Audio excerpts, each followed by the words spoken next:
Henriet Cousin alors traîna la jeune fille hors de la loge, et la mère après elle. La mère aussi tenait ses yeux fermés.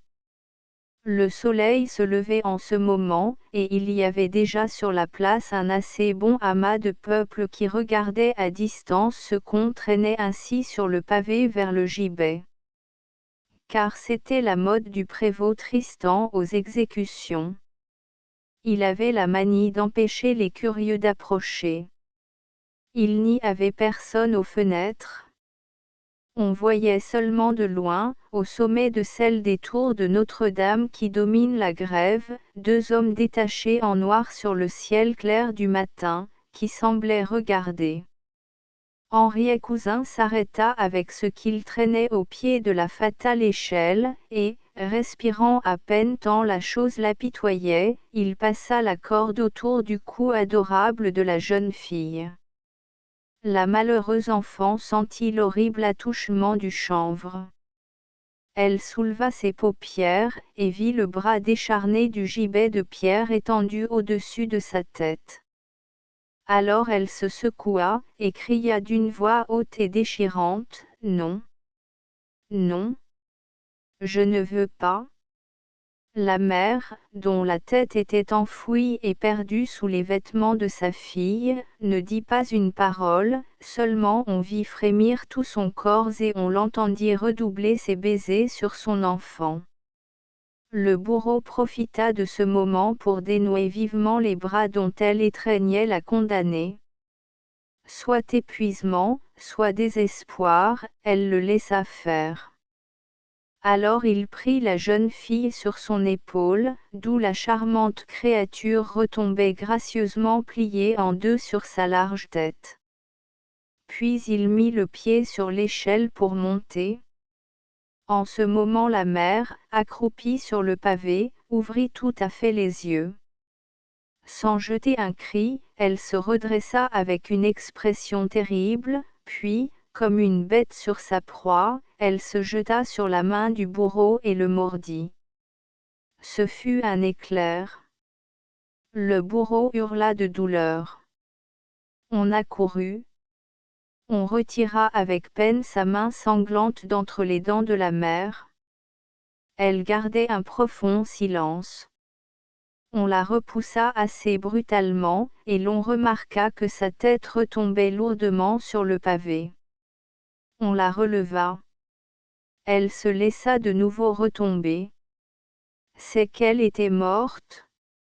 Le bourreau, qui n'avait pas lâché la jeune fille, se remit à monter l'échelle. De la creatura bella bianco vestita, Dante, quand Quasimodo vit que la cellule était vide, que l'Égyptienne n'y était plus, que pendant qu'il la défendait on l'avait enlevée, il prit ses cheveux à deux mains et trépigna de surprise et de douleur. Puis il se mit à courir par toute l'église, cherchant sa bohémienne, hurlant des cris étranges à tous les coins de mur, semant ses cheveux rouges sur le pavé. C'était précisément le moment où les archers du roi entraient victorieux dans Notre-Dame, cherchant aussi l'Égyptienne. Quasimodo les y aida, sans se douter, le pauvre sourd, de leurs fatales intentions. Il croyait que les ennemis de l'Égyptienne, c'étaient les truands. Il mena lui-même Tristan l'ermite à toutes les cachettes possibles, lui ouvrit les portes secrètes, les doubles fonds d'autel, les arrière-sacristies. Si la malheureuse y eût été encore, c'est lui qui l'eût livrée. Quand la lassitude de ne rien trouver eut rebuté Tristan, qui ne se rebutait pas aisément, Quasimodo continua de chercher tout seul. Il fit 20 fois, 100 fois le tour de l'église, de long en large, du haut en bas, montant, descendant, courant, appelant, criant, flairant, furetant, fouillant, fourrant sa tête dans tous les trous, poussant une torche sous toutes les voûtes, désespéré, fou. Un mâle qui a perdu sa femelle n'est pas plus rugissant ni plus hagard. Enfin quand il fut sûr, bien sûr qu'elle n'y était plus, que c'en était fait, qu'on la lui avait dérobée, il monta lentement l'escalier des tours, cet escalier qu'il avait escaladé avec tant d'emportement et de triomphe le jour où il l'avait sauvé. Il repassa par les mêmes lieux, la tête basse, sans voix, sans larmes, presque sans souffle. L'église était déserte de nouveau et retombée dans son silence. Les archers l'avaient quitté pour traquer la sorcière dans la cité. Quasimodo, resté seul dans cette vaste Notre-Dame, si assiégée et si tumultueuse le moment d'auparavant, reprit le chemin de la cellule où l'Égyptienne avait dormi tant de semaines sous sa garde. En s'en approchant, il se figurait qu'il allait peut-être l'y retrouver.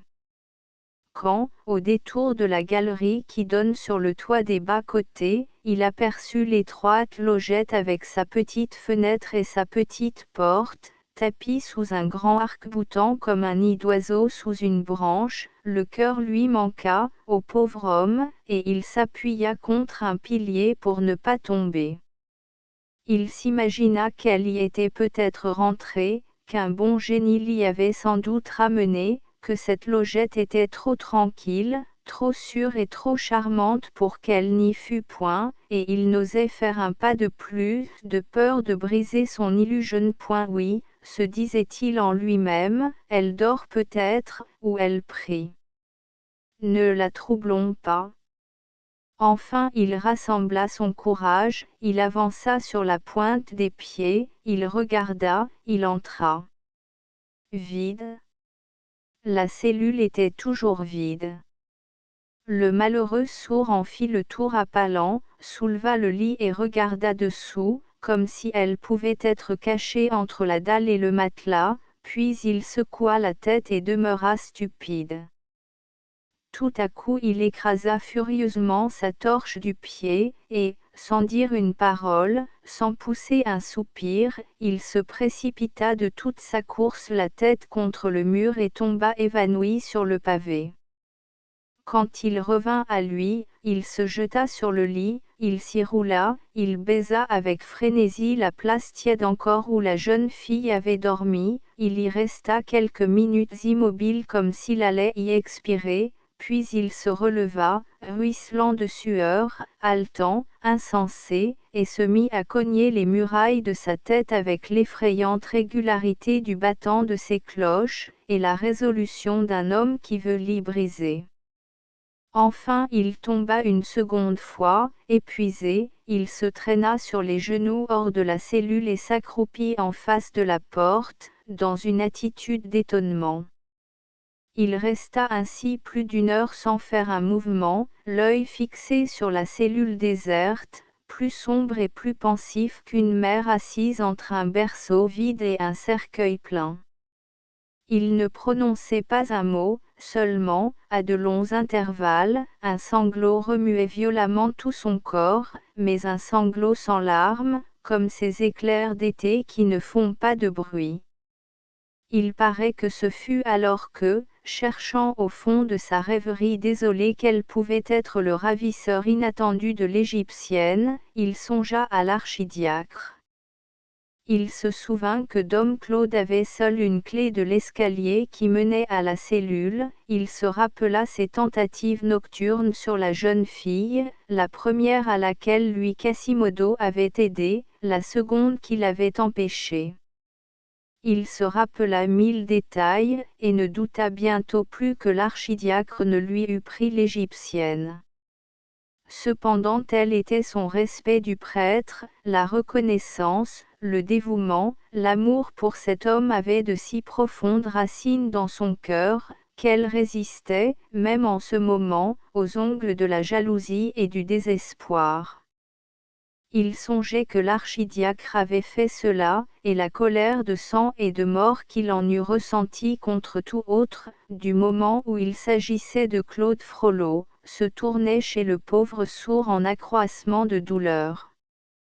Au moment où sa pensée se fixait ainsi sur le prêtre, comme l'aube blanchissait les arcs-boutants, il vit à l'étage supérieur de Notre-Dame, au coude que fait la balustrade extérieure qui tourne autour de l'abside, une figure qui marchait.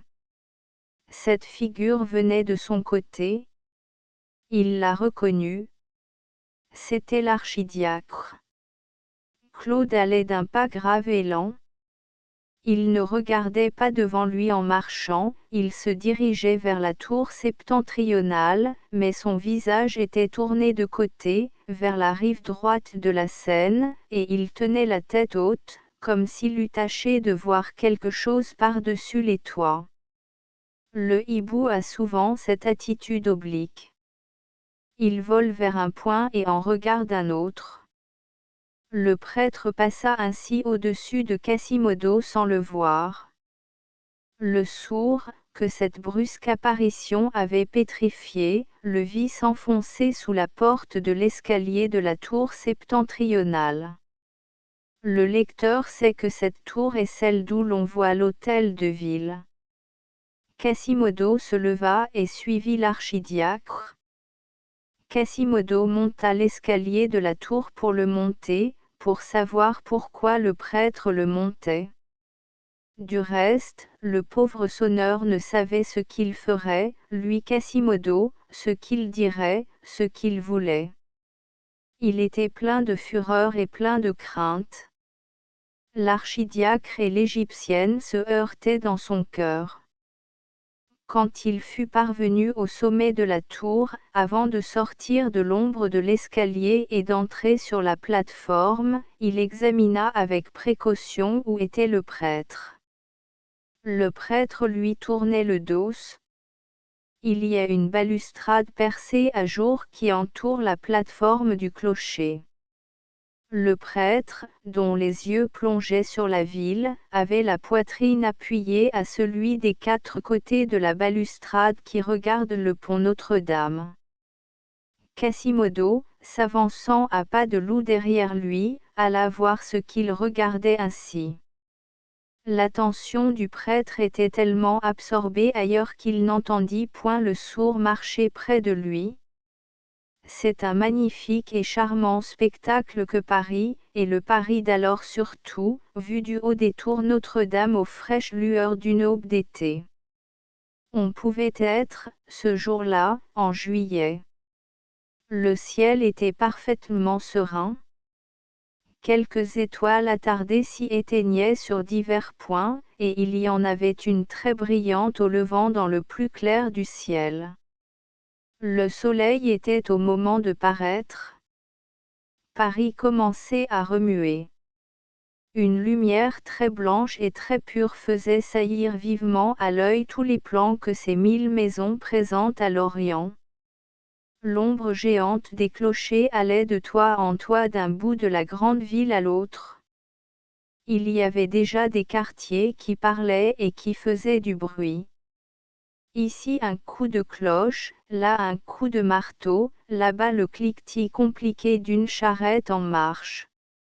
Déjà quelques fumées se dégorgeaient çà et là sur toute cette surface de toit, comme par les fissures d'une immense solfatare. La rivière, qui fronce son eau aux arches de tant de ponts, à la pointe de tant d'îles, était toute moirée de plis d'argent. Autour de la ville, au dehors des remparts, la vue se perdait dans un grand cercle de vapeurs floconneuses à travers lesquelles on distinguait confusément la ligne indéfinie des plaines et le gracieux renflement des coteaux. Toutes sortes de rumeurs flottantes se dispersaient sur cette cité à demi réveillée. Vers l'Orient, le vent du matin chassait à travers le ciel quelques blanches ouatées arrachées à la toison de brume des collines. Dans le parvis, quelques bonnes femmes qui avaient en main leur pot au lait se montraient avec étonnement le délabrement singulier de la grande porte de Notre-Dame et deux ruisseaux de plomb figés entre les fentes des grès. C'était tout ce qui restait du tumulte de la nuit. Le bûcher allumé par Quasimodo entre les tours s'était éteint. Tristan avait déjà déblayé la place et fait jeter les morts à la Seine. Les rois comme Louis XI ont soin de laver vite le pavé après un massacre.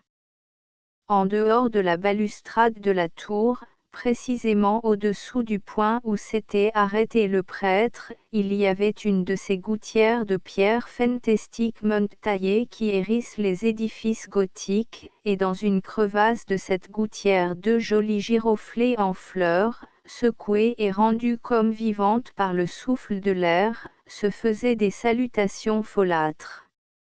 Au-dessus des tours, en haut, bien loin au fond du ciel, on entendait de petits cris d'oiseaux. Mais le prêtre n'écoutait, ne regardait rien de tout cela. Il était de ces hommes pour lesquels il n'y a pas de matin, pas d'oiseaux, pas de fleurs.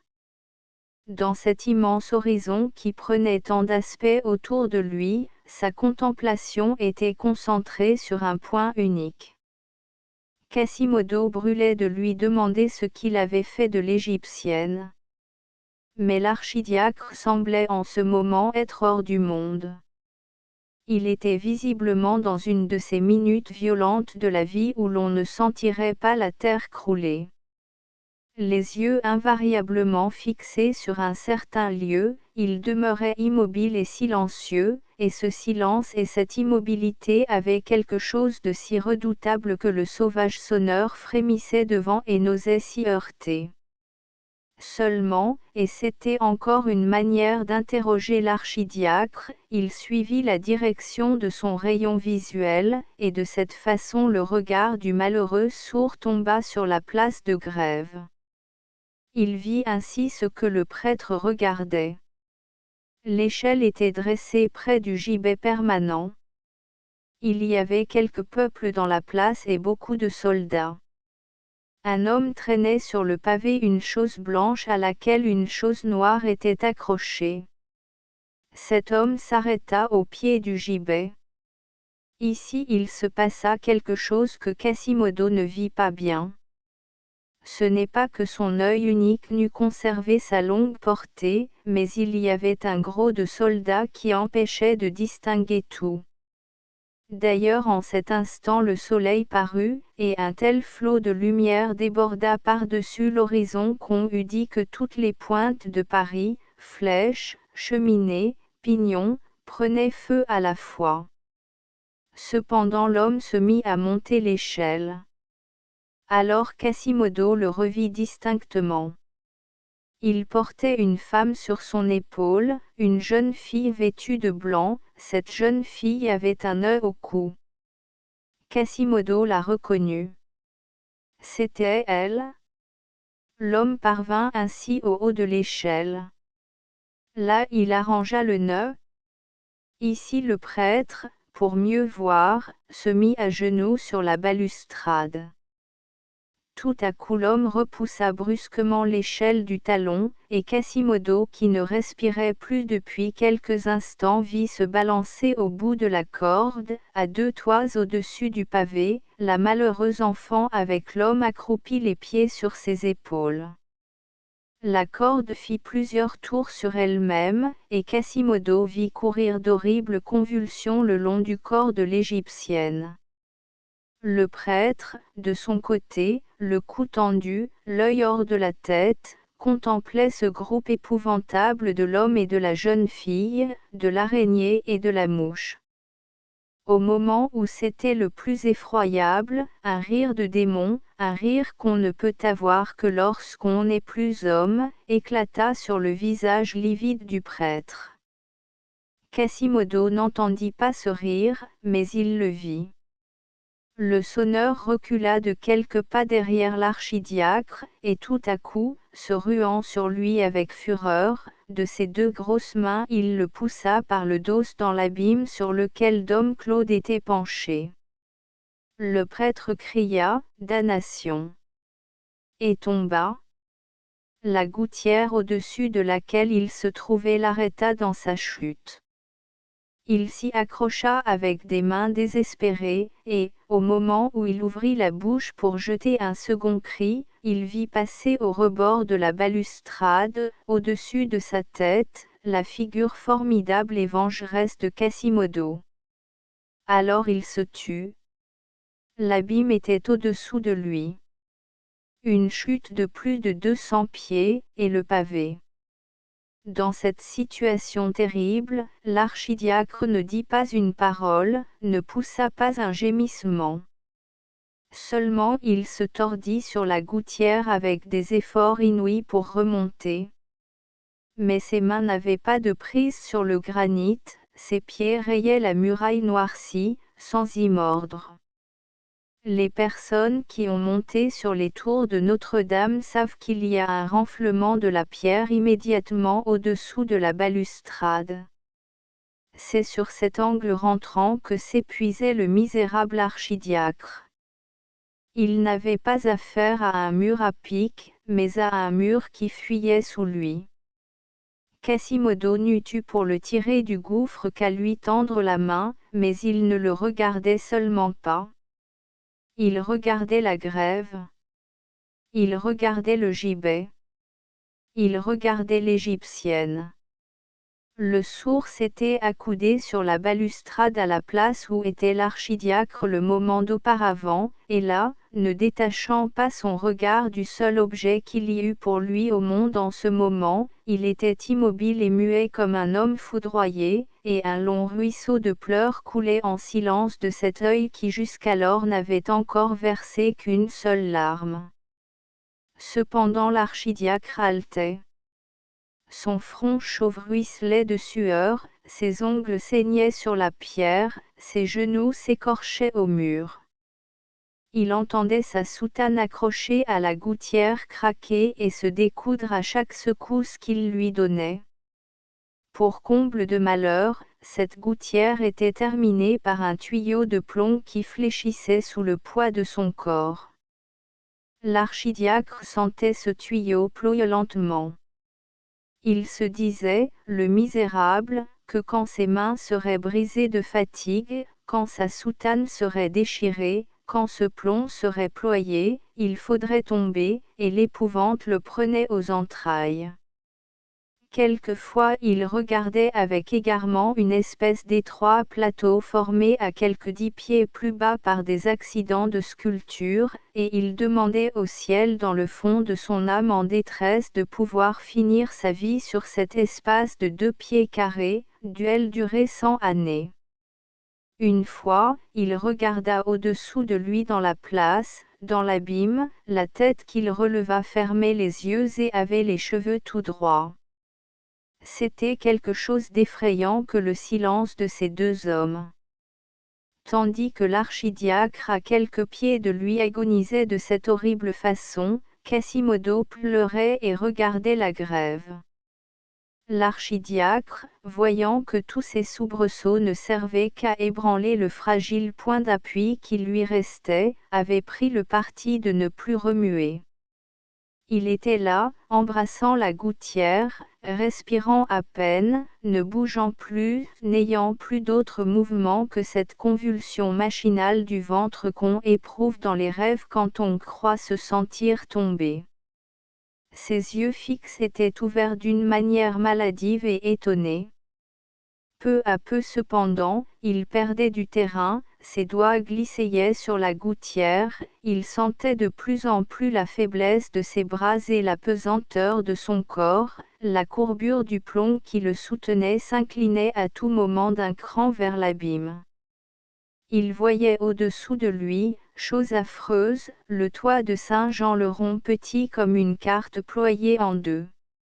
Il regardait l'une après l'autre les impassibles sculptures de la tour, comme lui suspendues sur le précipice, mais sans terreur pour elles ni pitié pour lui. Tout était de pierre autour de lui, devant ses yeux, les monstres béants, au-dessous, tout au fond dans la place, le pavé, au-dessus de sa tête, Quasimodo qui pleurait. Il y avait dans le parvis quelques groupes de braves curieux qui cherchaient tranquillement à deviner quel pouvait être le fou qui s'amusait d'une si étrange manière. Le prêtre leur entendait dire, car leur voix arrivait jusqu'à lui, claire et grêle, mais il va se rompre le cou. Quasimodo pleurait. Enfin l'archidiacre, écumant de rage et d'épouvante, comprit que tout était inutile. il rassembla pourtant tout ce qui lui restait de force pour un dernier effort.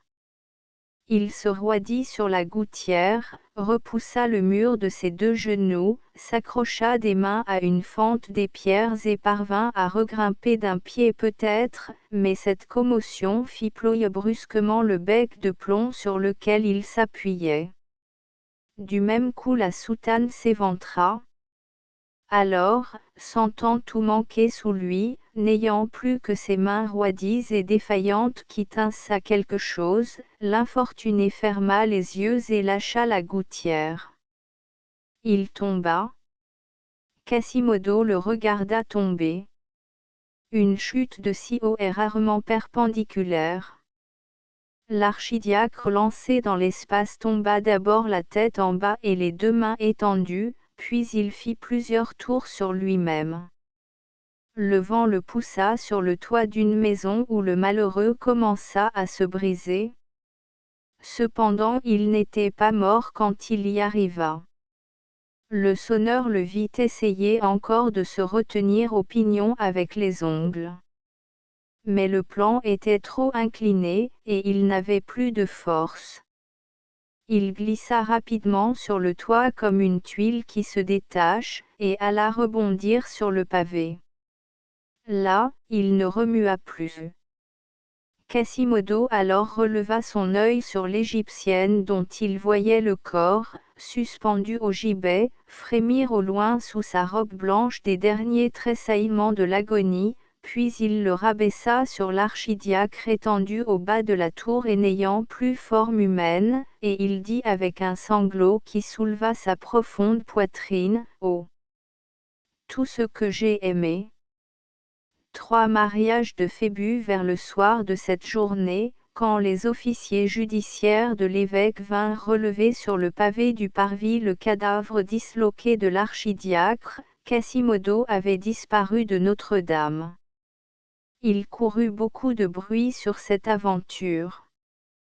On ne douta pas que le jour ne fût venu où, d'après leur pacte, Quasimodo, c'est-à-dire le diable, devait emporter Claude Frollo, c'est-à-dire le sorcier. On présuma qu'il avait brisé le corps en prenant l'âme, comme les singes qui cassent la coquille pour manger la noix. C'est pourquoi l'archidiacre ne fut pas inhumé en terre sainte. Louis XI mourut l'année d'après, au mois d'août 1483. Quant à Pierre Gringoire, il parvint à sauver la chèvre, et il obtint des succès en tragédie. Il paraît qu'après avoir goûté de l'astrologie, de la philosophie, de l'architecture, de l'hermétique, de toutes les folies, il revint à la tragédie, qui est la plus folle de toutes. C'est ce qu'il appelait avoir fait une fin tragique. Voici, au sujet de ces triomphes dramatiques, ce qu'on lit, dès 1483, dans les contes de l'ordinaire, à Jehan Marchand et Pierre Gringoire, charpentiers et compositeurs, qui ont fait et composé le mystère fait au Châtelet de Paris, à l'entrée de Monsieur le Légat, ordonné des personnages, y se revêtus et habillés ainsi que audit mystère était requis, et pareillement, d'avoir fait les échafauds qui étaient à ce nécessaires, et pour ce faire, 100 livres point. Phébus de Châteaupers aussi fit une fin tragique, il se maria.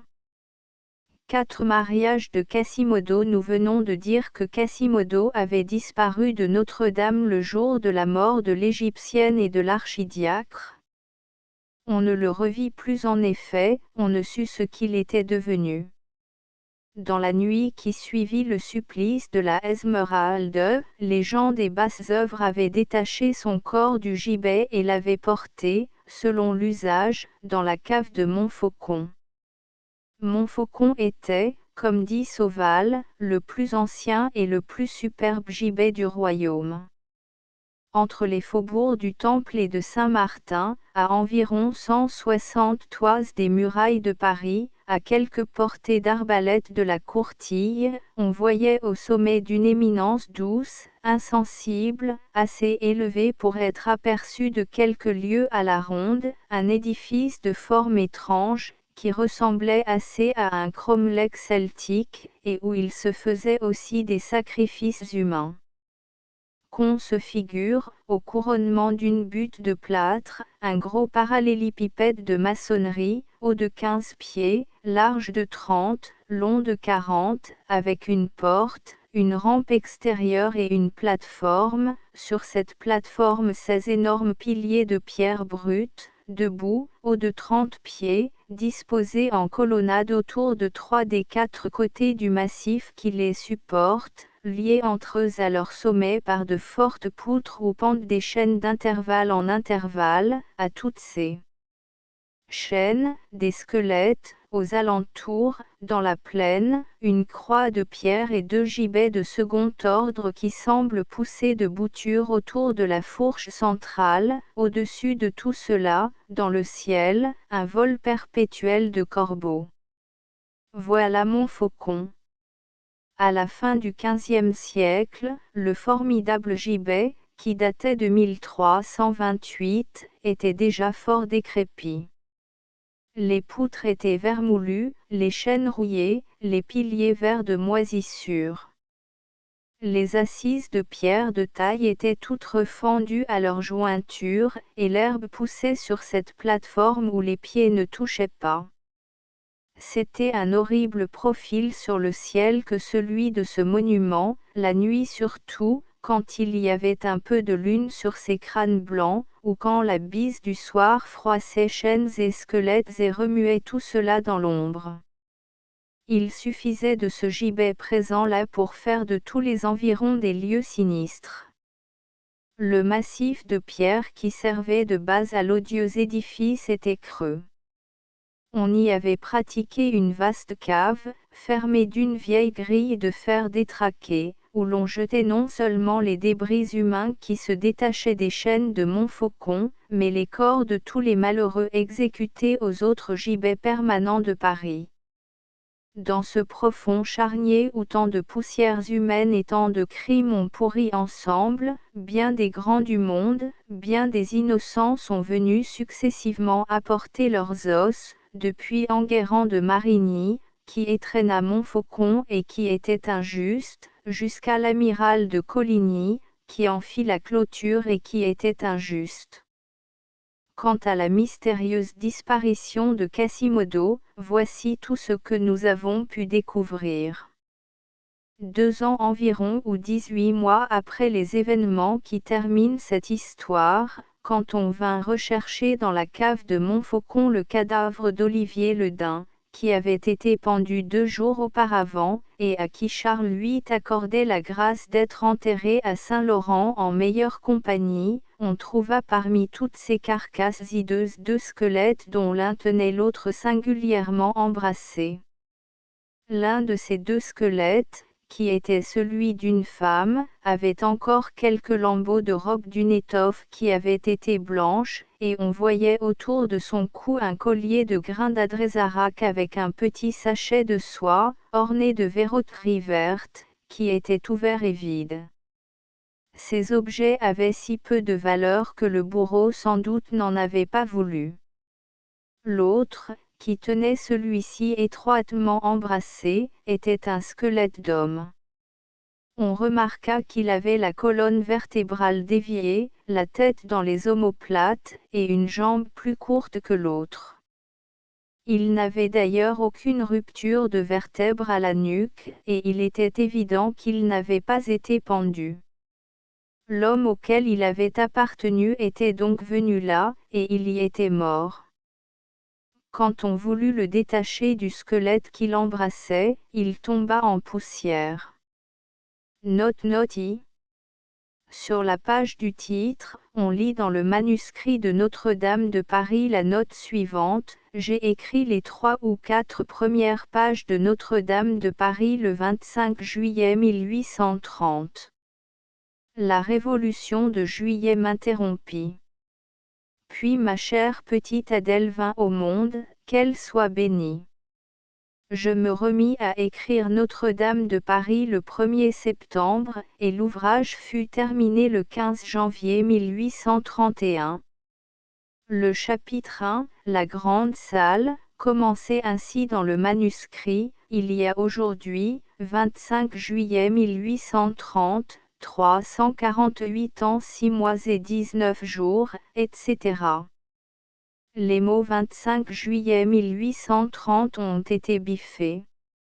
La date 1er septembre se trouve avant l'alinéa: s'il pouvait nous être donné, à nous hommes de 1830, etc.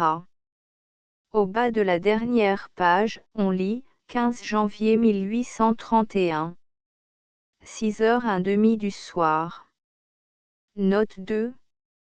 Le manuscrit de Notre-Dame de Paris n'a presque pas de rature. Il n'y a guère à y signaler de variantes que dans quelques titres de chapitres. Le chapitre Histoire d'une galette au levain de maïs était d'abord intitulé Histoire de l'enfant de la fille de joie.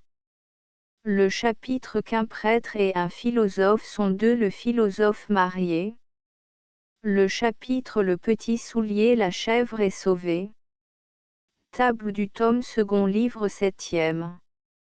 I du danger de confier son secret à une chèvre. 3.2. Qu'un prêtre et un philosophe sont deux. 25.3. Les cloches. 39.4. H. 43v. Les deux hommes vêtus de noir. 63.6. Effet que peuvent produire 7 jurons en plein air. 72.7. Le moine bourru. 79.8. Utilité des fenêtres qui donnent sur la rivière. 91 livre 8e.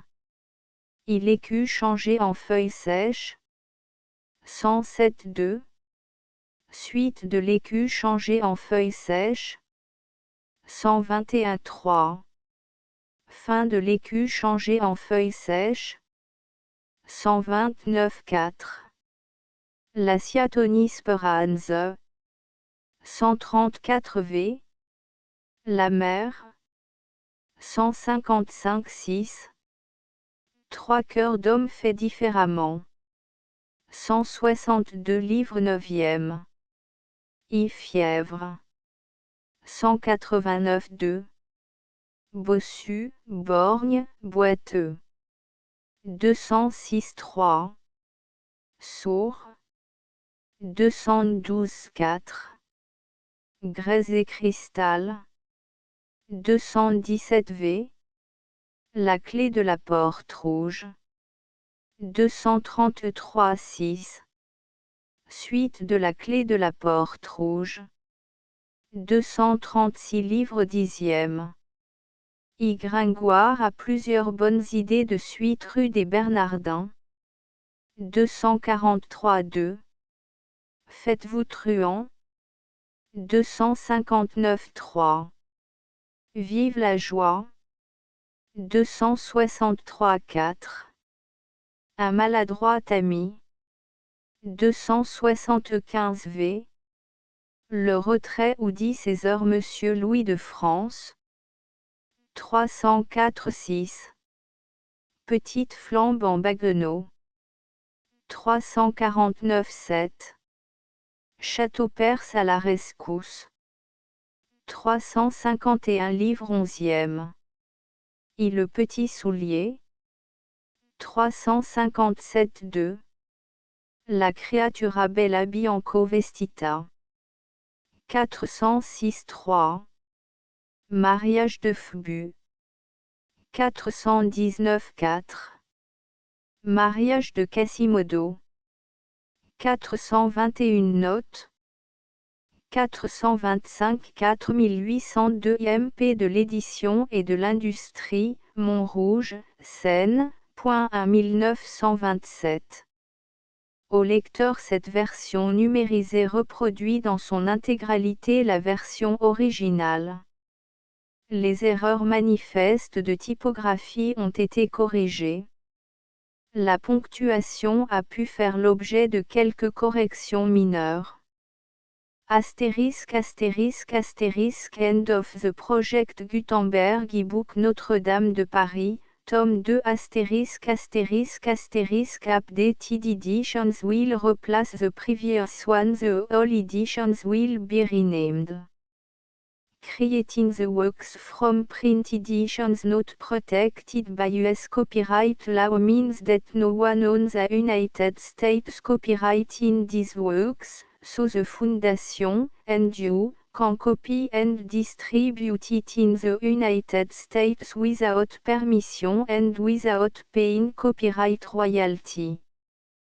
Special rule, set forth in the general terms of use part of this license, apply to copying and distributing Project Gutenberg symbol marque commercial electronic works to protect the Project Gutenberg symbol marque commercial concept and trademark. Project Gutenberg is a registered trademark, and may not be used if you charge for an e-book, except by following the terms of the trademark license, including paying royalty for use of the Project Gutenberg trademark. If you do not charge anything for copy of this e-book, complying with the trademark license is very easy. You may use this ebook for nearly any purpose such as creation of derivative works, report, performance and research. Project Gutenberg ebooks may be modified and printed and given away. You may do practically anything in the United States with ebooks not protected by US copyright law. Redistribution is subject to the trademark license, especially commercial redistribution.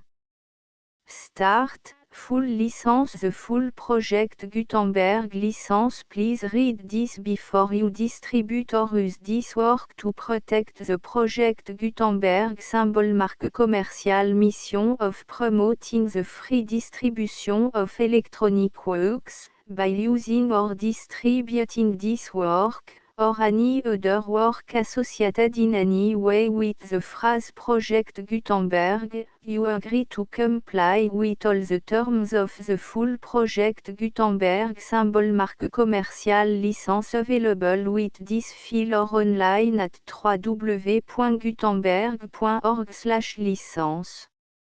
Section 1. General Terms of Use and Redistributing Project Gutenberg symbol marque commercial electronic works. 1.a By reading or using any part of this Project Gutenberg symbol marque commercial electronic work, you indicate that you have read, understand, agree to and accept all the terms of this license and intellectual property, trademark / copyright, agreement. If you do not agree to abide by all the terms of this agreement, you must cease using and return or destroy all copy of Project Gutenberg symbol marque commercial electronic works in your possession. If you paid a fee for obtaining a copy of or access to a Project Gutenberg symbol marque commercial electronic work and you do not agree to be bound by the terms of this agreement, you may obtain a refund from the person or entity to whom you paid the fee as set forth in paragraph 1.e.8. 1.b Project Gutenberg is a registered trademark. It may only be used on or associated in any way with an electronic work by people who agree to be bound by the terms of this agreement. There are a few things that you can do with most Project Gutenberg symbol marque commercial electronic works even without complying with the full terms of this agreement. See paragraph 1.c below. There are a lot of things you can do with Project Gutenberg symbol marque commercial electronic works if you follow the terms of this agreement and help preserve free future access to Project Gutenberg symbol marque commercial electronic works. Si paragraphe 1.e below. 1.c. The Project Gutenberg Literary Archive Foundation, the Foundation or PGLAF, owns a compilation copyright in the collection of Project Gutenberg symbol marque commercial electronic works. Nearly all the individual works in the collection are in the public domain in the United States. If an individual work is unprotected by copyright law in the United States and you are located in the United States, we do not claim a right to prevent you from copying, distributing, performing, displaying or creating derivative works based on the work alone as all references to Project Gutenberg are removed. Of course, we hope that you will support the Project Gutenberg symbol marque commercial mission of promoting free access to electronic works by freely sharing Project Gutenberg symbol marque commercial works in compliance with the terms of this agreement for keeping the Project Gutenberg symbol marque commercial name associated with the work. You can easily comply with the terms of this agreement by keeping this work in the same format with its attached full Project Gutenberg symbol marque commercial license when you share it without charge with others. 1.d. The copyright laws of the place where you are located also govern what you can do with this work. Copyright laws in most countries are in a constant state of change. If you are outside the United States, check the laws of your country in addition to the terms of this agreement before downloading, copying, displaying, performing, distributing or creating derivative works based on this work or any other Project Gutenberg symbol marque commercial work. The Foundation makes no representations concerning the copyright status of any work in any country other than the United States. 1.e Unless you have removed all references to Project Gutenberg. 1.e.1.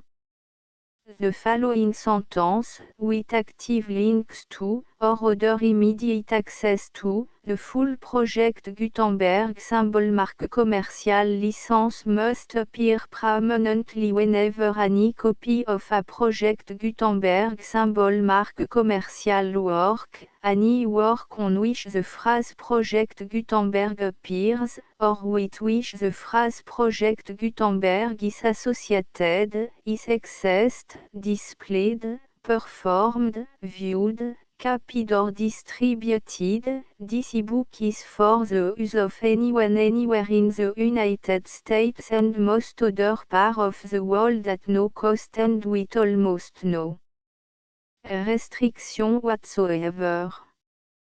You may copy it, give it away or reuse it under the terms of the Project Gutenberg license included with this ebook or online at www.gutenberg.org.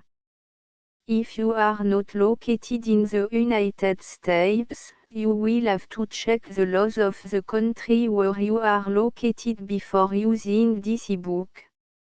1.e.2. If an individual Project Gutenberg symbol marque commercial electronic work is derived from texts not protected by US copyright law, does not contain a notice indicating that it is posted with permission of the copyright holder, the work can be copied and distributed to anyone in the United States without paying any fees or charge. If you are redistributing or providing access to a work with the phrase Project Gutenberg associated with or appearing on the work, you must comply either with the requirements of paragraphs 1.e.1 through 1.e.7 or obtain permission for the use of the work and the Project Gutenberg symbol marque commerciale trademark asset force in paragraphs 1.e.8 or 1.e.9. 1.e.3 If an individual Project Gutenberg symbol marque commerciale electronic work is posted with the permission of the copyright holder, your use and distribution must comply with both paragraphs 1.e.1 through 1.e.7 and any additional terms imposed by the copyright holder. Additional terms will be linked to the Project Gutenberg symbol marque commerciale license for all works posted with the permission of the copyright holder found at the beginning of this work. 1.e.4 Do not unlink or detach or remove the full Project Gutenberg symbol marque commerciale license terms from this work, or any file containing a part of this work or any other work associated with Project Gutenberg symbol marque commerciale. 1.e.5 Do not copy, display, perform, distribute or redistribute this electronic work, or any part of this electronic work, without permanently displaying the sentence set forth in paragraph 1.e.1 with active links or immediate access to the full terms of the Project Gutenberg symbol marque commerciale license. 1.e.6 You may convert to and distribute this work in any binary, compressed, marked up, non-proprietary or proprietary form, including any word processing or hypertext form. However, if you provide access to or distribute copy of a Project Gutenberg symbol marque commerciale work in a format other than plain vanilla ASCII or other format used in the official version posted on the official Project Gutenberg symbol marque commerciale website, www.gutenberg.org you must, at no additional cost, fee or expense to the user, provide a copy, a means of exporting a copy, or a means of obtaining a copy upon request, of the work in its original plain vanilla ASCII or other form. Any alternate format must include the full Project Gutenberg symbol marque commerciale license as specified in paragraph 1.e.1. 1.e.7 Do not charge a fee for access to, viewing, displaying, performing, copying or distributing any Project Gutenberg symbol marque commerciale works unless you comply with paragraph 1.e.8 or 1.e.9. 1.e.8 You may charge a reasonable fee for copy of or providing access to or distributing Project Gutenberg symbol marque commerciale electronic works provided that you pay a royalty fee of 20% of the gross profit you derive from the use of Project Gutenberg symbol marque commerciale works calculated using the method you already use to calculate your applicable tax. The fee is owed to the owner of the Project Gutenberg symbol marque commerciale trademark, BU et HAS agreed to donate royalty under this paragraph to the Project Gutenberg Literary Archive Foundation. Royalty payment must be paid within 60 days following each date on which you prepare, or are legally required to prepare, your periodic tax returns. Royalty payment should be clearly marked as and sent to the Project Gutenberg Literary Archive Foundation at the address specified in section 4. Information about donation to the Project Gutenberg Literary Archive Foundation. You provide a full refund of any money paid by a user who notifies you in writing, or by email, within 30 days of receipt that // does not agree to the terms of the full Project Gutenberg symbol marque commercial license.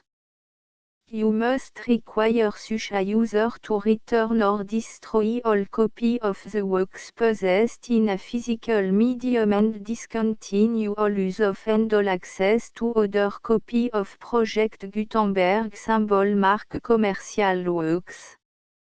You provide, in accordance with paragraph 1.f.3, a full refund of any money paid for a work or a replacement copy, if a defect in the electronic work is discovered and reported to you within 90 days of receipt of the work. You comply with all other terms of this agreement for free distribution of Project Gutenberg symbol marque commercial works.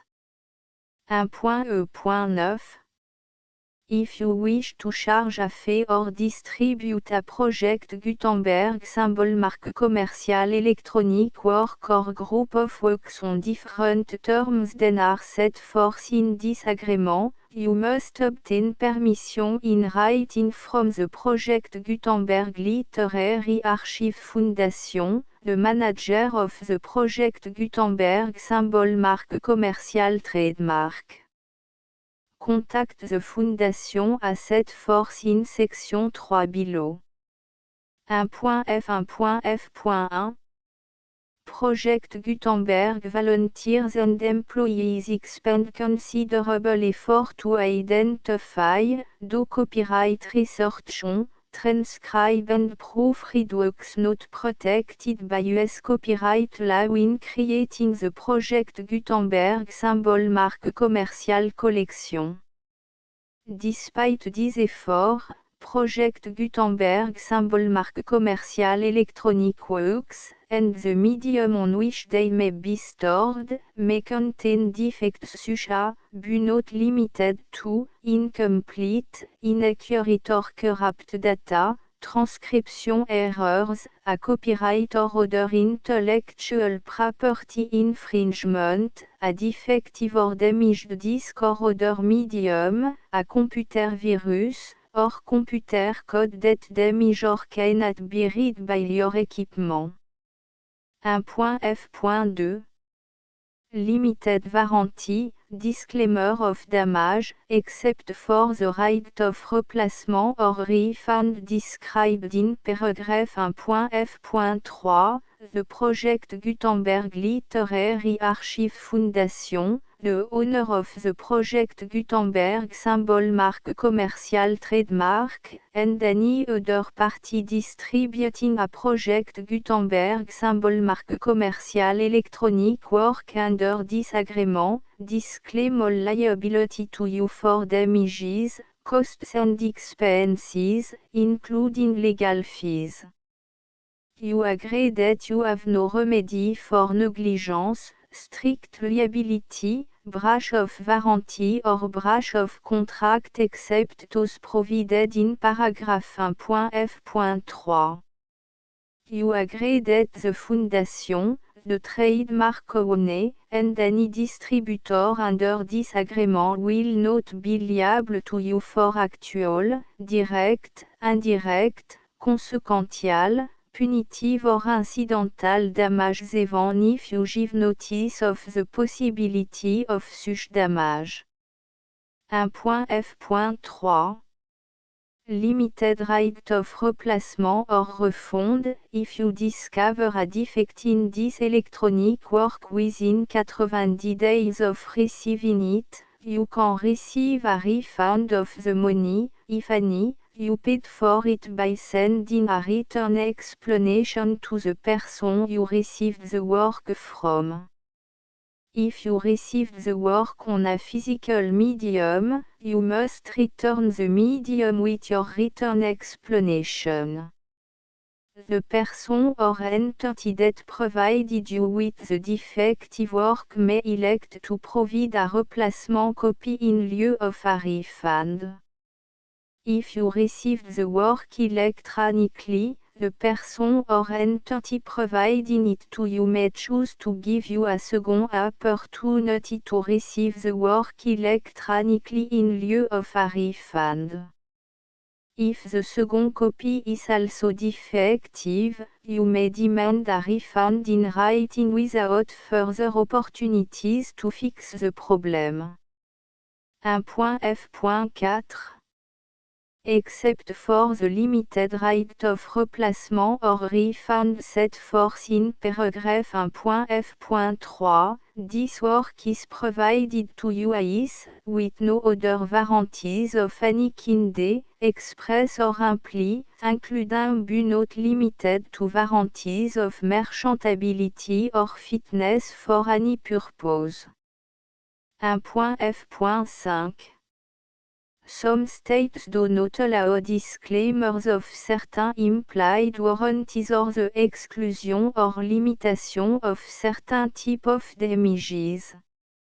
If any disclaimer or limitation set forth in this agreement violates the law of the state applicable to this agreement, the agreement shall be interpreted to make the maximum disclaimer or limitation permitted by the applicable state law. The invalidity or unenforceability of any provision of this agreement shall not void the remaining provision.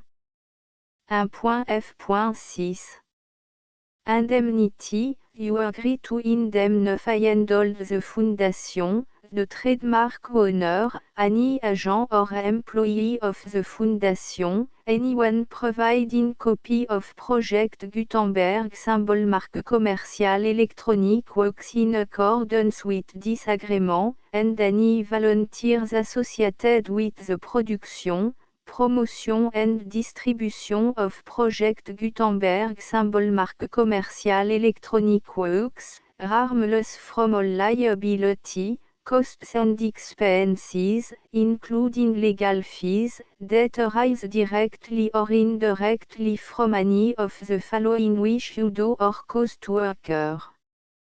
A. Distribution of this or any Project Gutenberg symbol marque commercial work. B. Alteration, modification, or addition or deletions to any Project Gutenberg symbol marque commercial work. And C. Any defective cause. Section 2.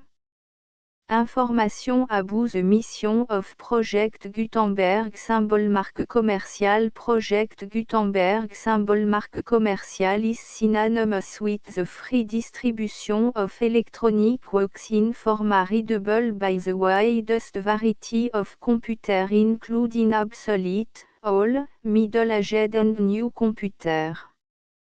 It exists because of the effort of hundreds of volunteers and donations from people in all walks of life. Volunteers and financial support to provide volunteers with the assistance they need are critical to reaching Project Gutenberg symbol marque commercial's goals and ensuring that the Project Gutenberg symbol marque commercial collection will remain freely available for generations to come. In 2001, the Project Gutenberg Literary Archive Foundation was created to provide a secure and permanent future for Project Gutenberg symbol marque commercial and future generations. To learn more about the Project Gutenberg Literary Archive Foundation and how your efforts and donations can help, see section 3 and 4 and the Foundation information page at www.gutenberg.org.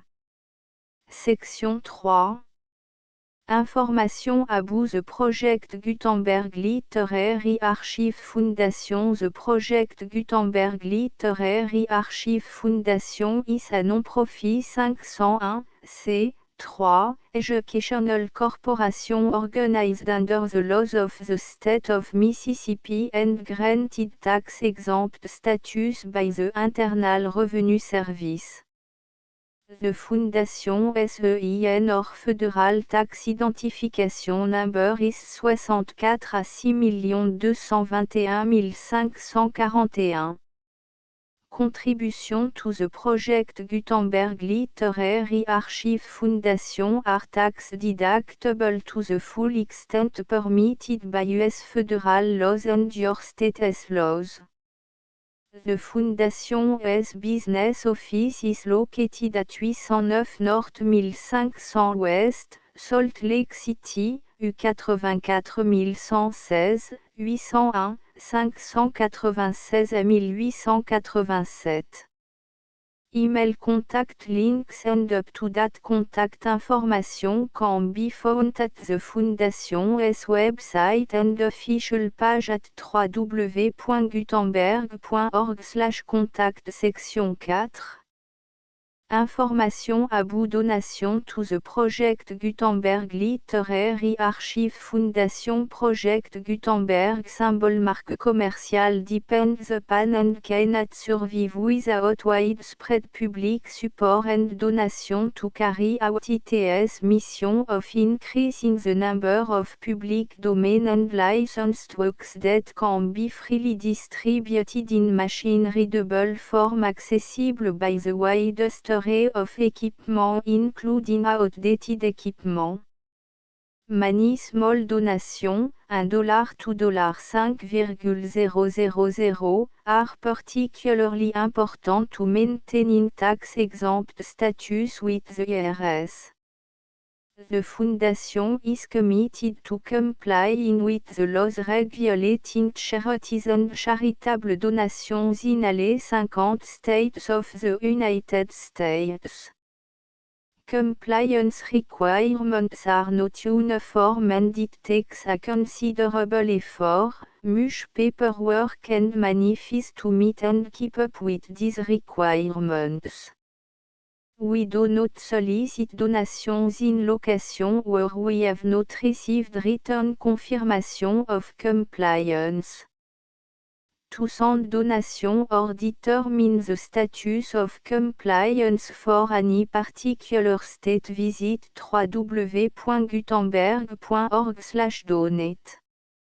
While we cannot and do not solicit contribution from states where we have not met the solicitation requirements, we know of no prohibition against accepting unsolicited donation from donors in such states who approach us with offers to donate. International donations are gratefully accepted, but we cannot make any statements concerning tax treatment of donations received from outside the United States. US laws alone swamp for small staff. Please check the Project Gutenberg web page for current donation methods and addresses. Donations are accepted in a number of other ways including checks, online payments and credit card donation. To donate, please visit www.gutenberg.org/donate. Section 5. Général information about Project Gutenberg symbol marque commerciale électronique works. Professor Michael S. R. was the originator of the Project Gutenberg symbol marque commerciale concept of a library of electronic works that could be freely shared with anyone. For 40 years, he produced and distributed Project Gutenberg symbol marque commerciale e-books with only a loose network of volunteer support. Project Gutenberg symbol marque commercial ebooks are often created from several printed editions, all of which are confirmed and not protected by copyright in the US unless a copyright notice is included. Thus, we do not necessarily keep ebooks in compliance with any particular paper edition. Most people start at our website which has the main page search facility, www.gutenberg.org. This website includes information about Project Gutenberg symbol marque commercial, including how to make donation to the Project Gutenberg Literary Archive Foundation, how to help produce our new ebooks, and how to subscribe to our email newsletter to read about new ebooks. Œuvre complète de Victor Hugo. Livre 7e. Du danger de confier son secret à une chèvre. 2 qu'un prêtre et un philosophe sont 2 3 les cloches. 4 achever les 2 hommes vêtus de noir. 6 effets que peuvent produire 7 jurons en plein air. 7 le moine bourru. 8 utilité des fenêtres qui donnent sur la rivière. Livre 8e. L'écu changé en feuilles sèches. 2 suite de l'écu changé en feuilles sèches. 3 fin de l'écu changé en feuilles sèche. 4 Lacia Tonis Speranza v la mer. 6 3 Cœur d'homme fait différemment. Livre 9e. Fièvre. 2 bossu, borgne, boiteux. 3 sourd. 4 grès et cristal v la clé de la porte rouge. 6 suite de la clé de la porte rouge. Livre 10e. Gringoire a plusieurs bonnes idées de suite. Rue des Bernardins. 2 faites-vous truand. 3 vive la joie.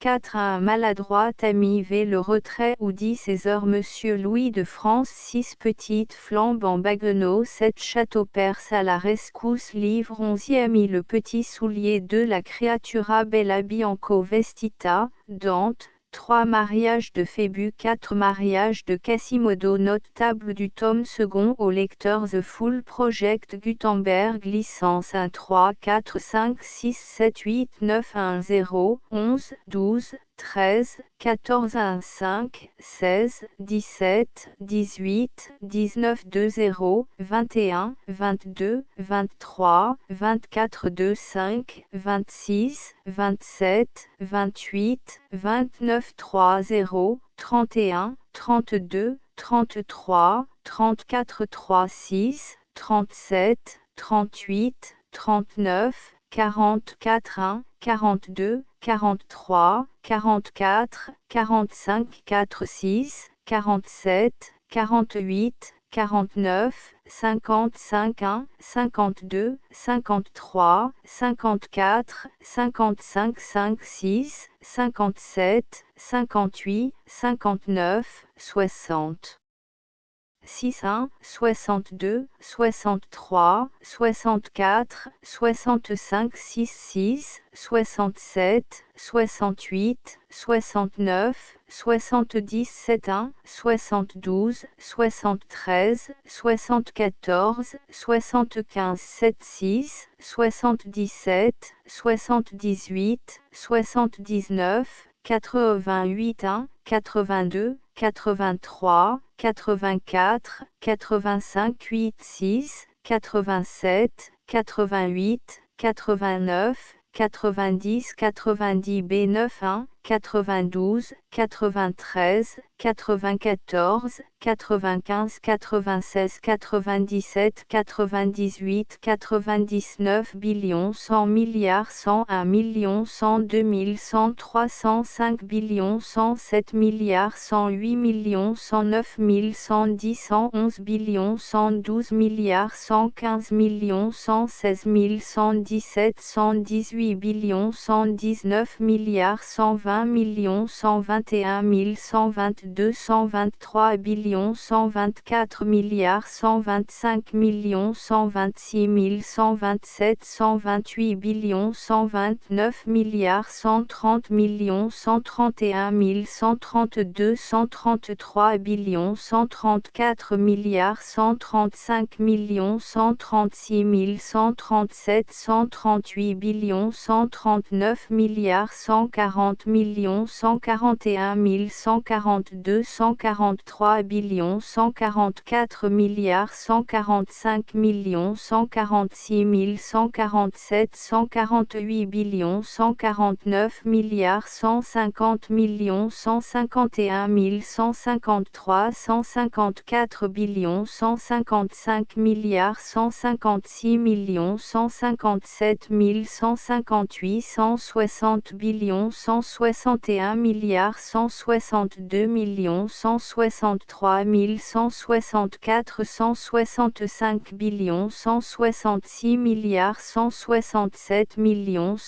163 164 165 166 milliards 167 168 169 170 171 milliards 172 173 174 175 176 milliards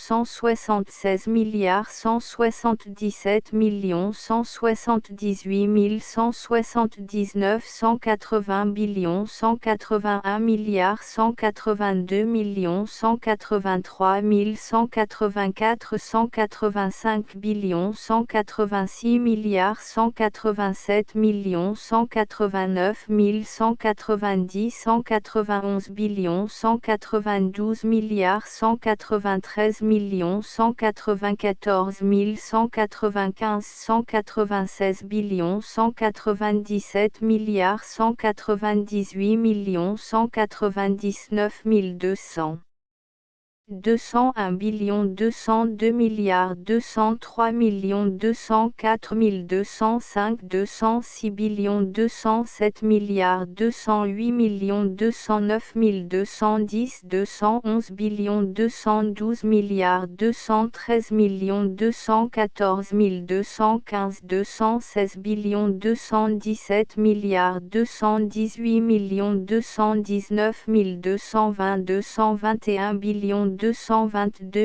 milliards 213 214 215 216 217 milliards 218 219 220 221 222 milliards 223 224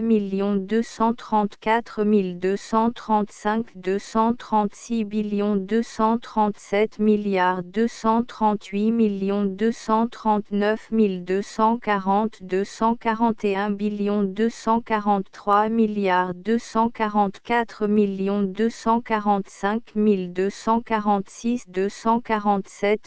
232 milliards 233 234 235 236 237 milliards 238 239 240 241 243 milliards 244 245 246 247 248 milliards 249 250 251 252 253 milliards 254 255 256 257 258 milliards 259 260 261 262 263 milliards 264 265 266 267 268 milliards 269 270 271 272 273 milliards 274 275 276 277 278 milliards 279 280 281 282 283 milliards 284 285 286 287 288 milliards 289 290 291 292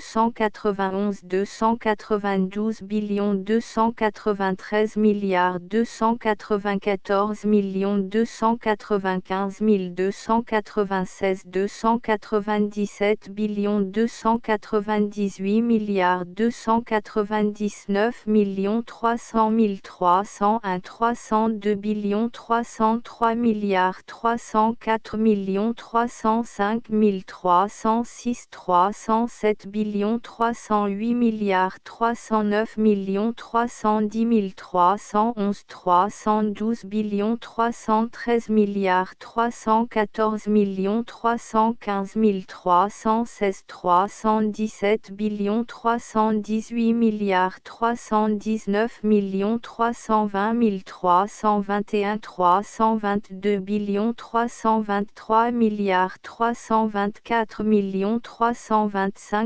316 317 318 319 320 321 322 323 324 325 326 327 328 329 330 331 332 334 335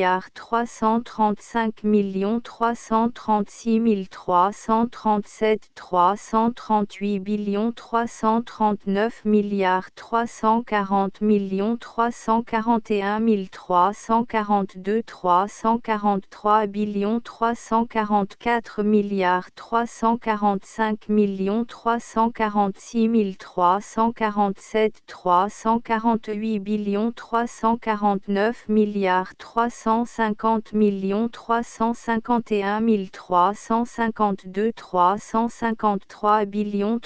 343 344 345 346 347 348 349 350 351 352 353 355 357 358 359 360 361 362 363 364 365 366 367 368 369 370 371 372 373 374 375 376 377 378 379 380 381 382 383 384 385 386 387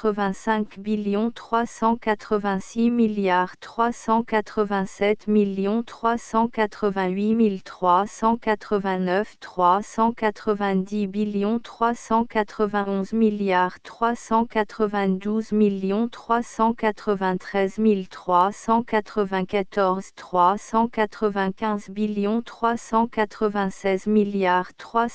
390 391 392 393 394 395 396 397 398 399 400 401 403 404 405 406 407 408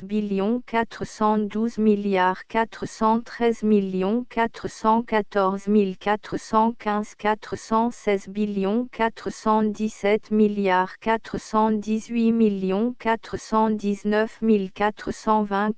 418 419 420 421 422 423 424 427 428 429 430 431